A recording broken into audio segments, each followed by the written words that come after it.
Okay, well, that concludes our Trump through the research this morning, or afternoon. Sorry, I'm in the morning. Lots of you in the afternoon or evening.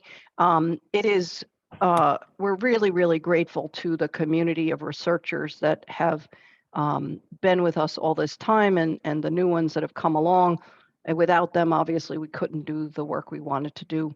Many of you have seen my TED Talk in which I say, lots of people told me you can never get researchers to collaborate. It's like herding cats. And I basically said, you can herd cats if you move the food.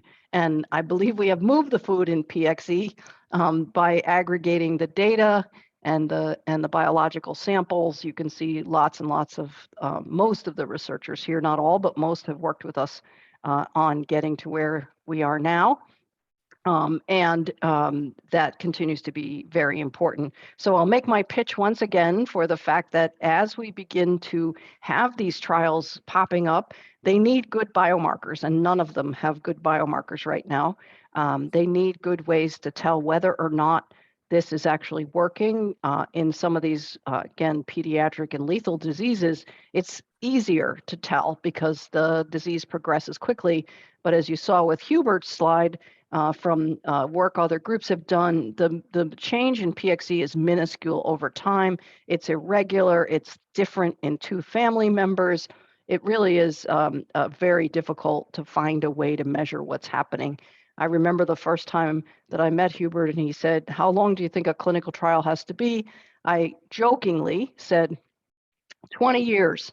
And I'm not joking in some ways that we are going to have to follow people for a very long time, both for the ramifications of drugs like atendronate and for whether or not these drugs are actually slowing down the disease. We can do that with the registry. The registry's been around already 26 years, which means we can track once we have any of these therapies in progress, we can track them as well.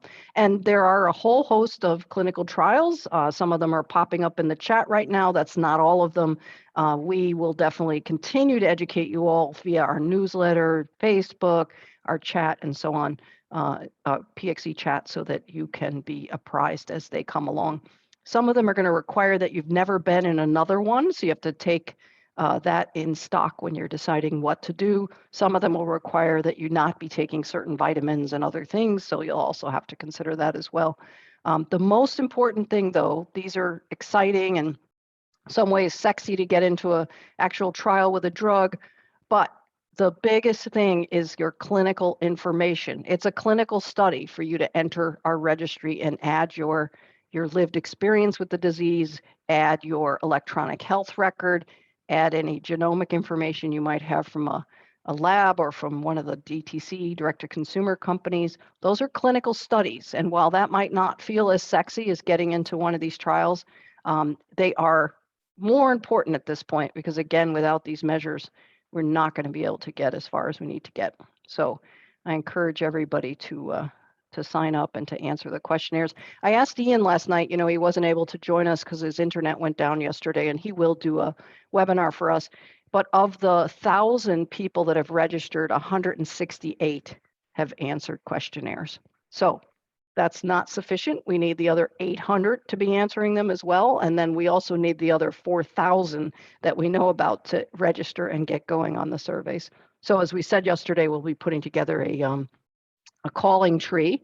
I hate using my staff time for this when we have so much else to do. Like, I would love to publish papers on the just tons and tons of data we have, but instead we will keep chasing people with PXE to hope that you will participate in the registry so that we will have the data that we'll need.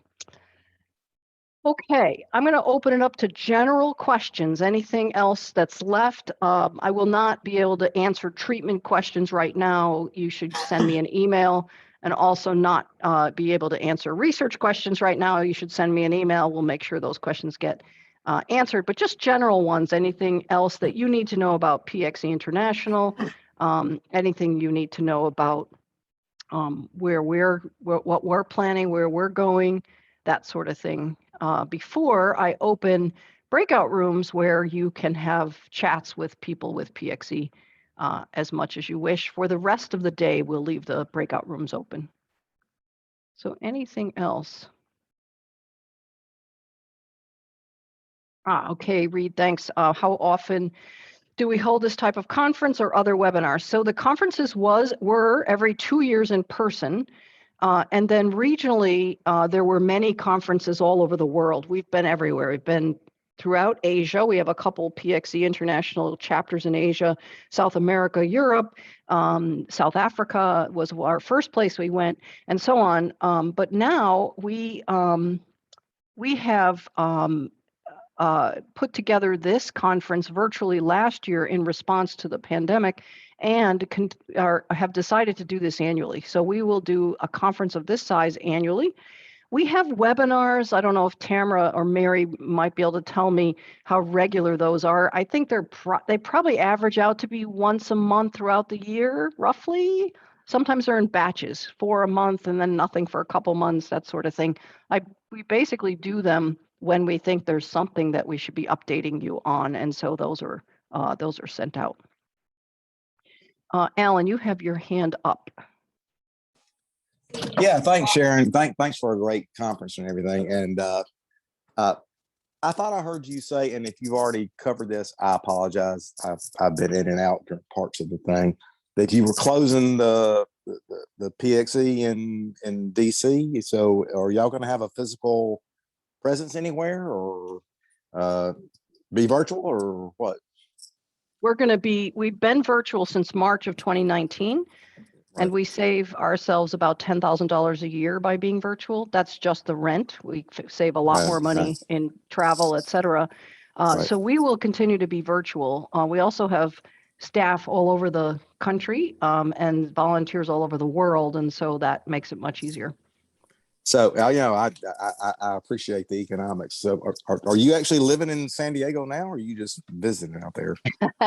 I moved in January to San Diego. My granddaughter lives here, not by herself, but with my son and his wife.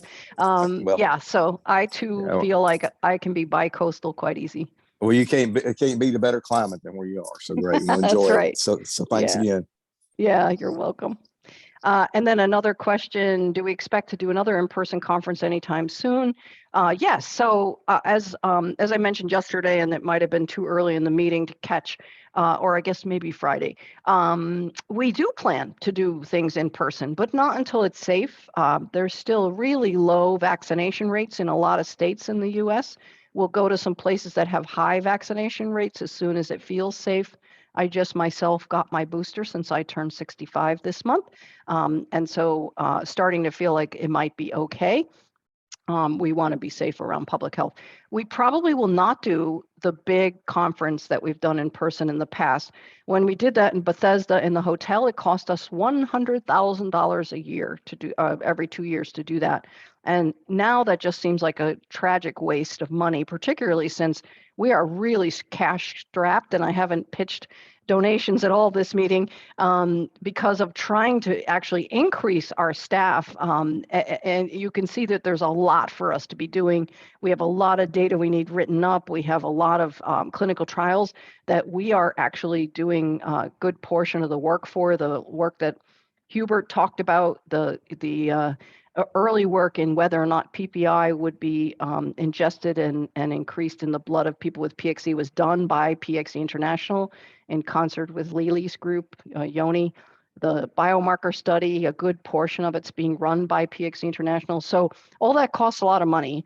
And we believe it's probably beneficial for the 5,000 people with PXE for us to spend our money there rather than the 100 that show up at an in-person meeting. However, we have done over the years a lot of regional meetings. So we have done meetings in half of the states in the United States, England, France, Belgium, Netherlands, Italy, South Africa, Japan, China, and we'll continue to do those. So we will, and what we do there is I travel a lot when we're not in a pandemic because of my being CEO of Genetic Alliance, and my travel's paid for by usually entities like federal or other governments or entities that are interested in some aspect of people-centered research. And so I just have a patient meeting while I'm in a place where I already have been traveled to. So there's no expense to PXE International. I don't take a salary from PXE International either. so that we can spend more money on research, more money on supporting you guys. So yes, you'll be able to network in person. The other thing we welcome and recommend is that people in certain areas gather, not now, not until we know that everybody is vaccinated with their 3 shots. But once that's probably early 2022, I'd say that we do recommend people get together. What else?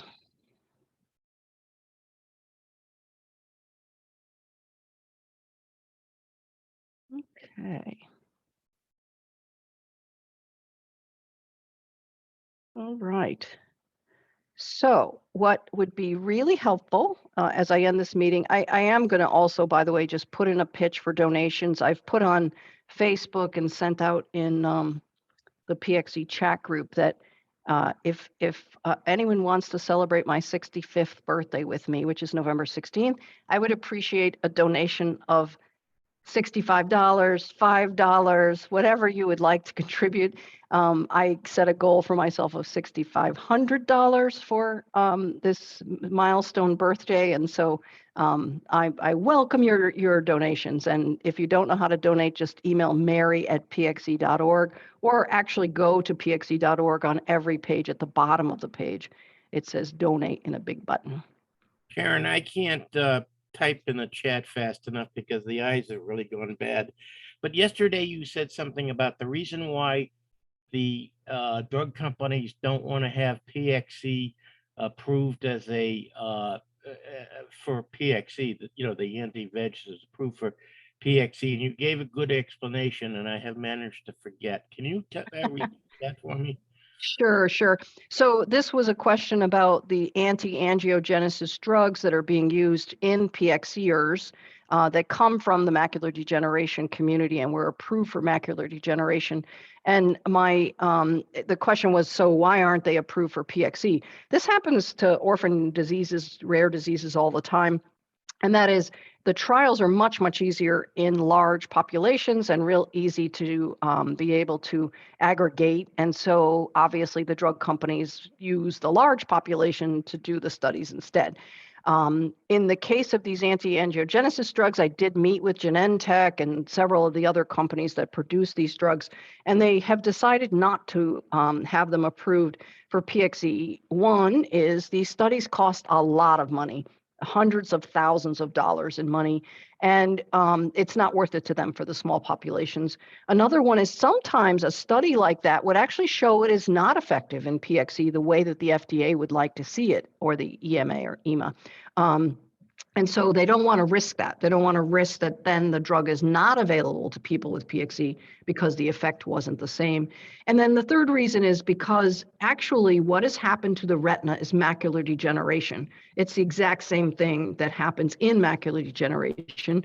And so there's not a reason to run a whole study on just PXE because the effect on the body is the same. It's very similar to what we heard yesterday from Scott on intermittent claudication. Doesn't matter how it happened, it's the same.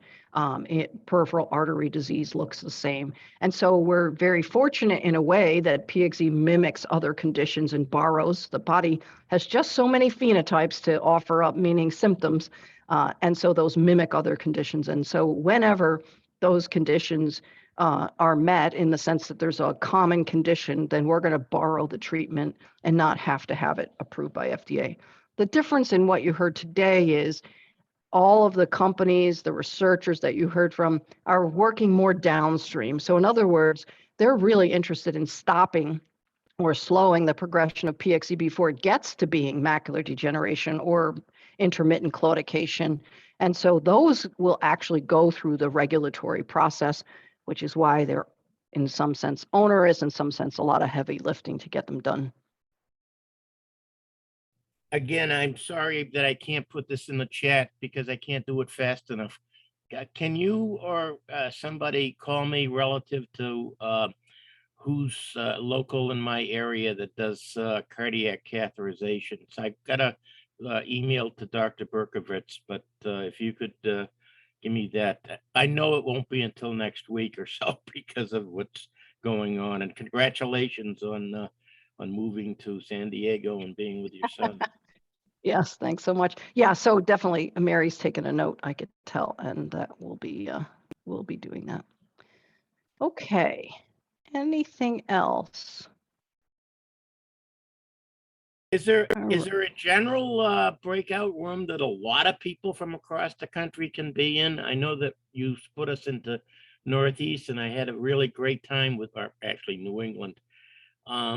But is there a possibility you can have a very large breakout room or something like that? Because it was really fun to talk to everybody.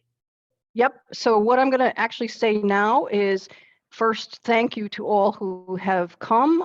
We're really delighted to have seen you again. Great to see so many old faces, and not that your face is old, but that we've been friends a long time, and I wish that we were in the same room able to hug each other. So good to see you. I could go right across all the blocks, and say that to so many people here. And then welcome to the new people. You've joined a really warm and generous family, both on the research side, the clinician side, and the people side. So we're really happy to have you with us, despite not being happy that you have PXE. We're in this together. That said, I'm going to close the. By the way, I'm in the process, when I get a chance right after the breakout room, of donating $75 first time in honor of my birthday. But included in that 75, of course, is the 65 for you. Thank you, Bob. Thanks so much. Cool. Okay. So what I'm going to do is ask anybody who is not staying for breakout rooms to bid us adieu. Thank you so much. Good to see you, and we will see you again. And anybody who is staying for breakout rooms, I'm going to explain the process of going into breakout rooms this time.